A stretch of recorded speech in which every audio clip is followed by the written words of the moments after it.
இப்போ நம்ம சமச்சீர் 10th ஸ்டாண்டர்ட் புக்ல சயின்ஸ்ல physics first lesson laws of மோஷன்ல ப்ராப்ளம் சம்ஸ் பார்க்க போறோம். First problem sum page number 14ல இருக்கு. Two bodies have a mass ratio of 3:4. The force applied on the bigger mass produces an acceleration of 12 meter per second square. What could be the acceleration of the other body if the same force acts on it? So இப்போ எந்த problems எடுத்தாலும் first நம்ம அதில் இருக்க numerical values என்ன கொடுத்துருக்காங்கன்றதை எழுதிக்கணும். First 3:4 இருக்கு.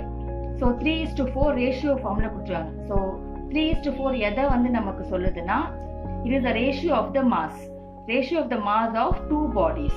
So நம்ம அதை m1:m2 எழுதிக்கலாம். அடுத்த நம்பர் நம்ம கொஸ்டின்ல பார்க்கறது 12 metre per second square.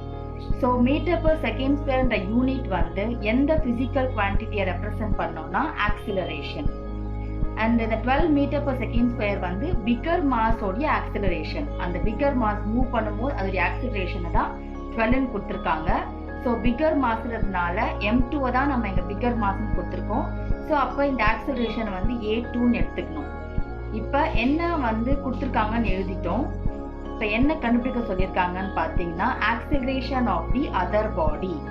So அப்படின்னா நமக்கு a1 தான் நமக்கு தெரியாது, அதை நம்ம கண்டுபிடிக்கணும்.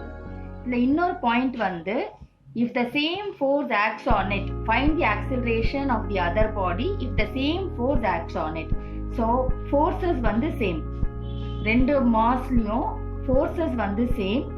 இந்த அதே ஃபோர்ஸ் இந்த இன்னொரு மாஸ்ல அப்ளை பண்ணும் பொழுது, இன்னொரு ஆப்ஜெக்ட்ல அப்ளை பண்ணும் பொழுது அதோடைய ஆக்சிலரேஷன் என்னன்னு கண்டுபிடிக்க சொல்லியிருக்காங்க. So as the forces are equal, நம்ம F1 equal to F2 எழுதிக்கலாம். சரிங்களா?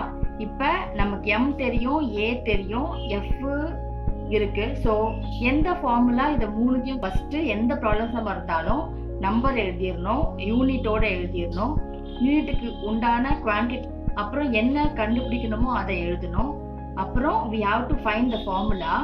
எந்த ஃபார்முலா இதை மூணுத்தையும் கனெக்ட் பண்ணணுன்றதை யோசிச்சு அந்த ஃபார்முலா எழுதணும். ஆமா, f equal to ma இந்த ஃபார்முலா தான் இந்த மூணு பேராமீட்டரையும் கனெக்ட் பண்ற ஃபார்முலா.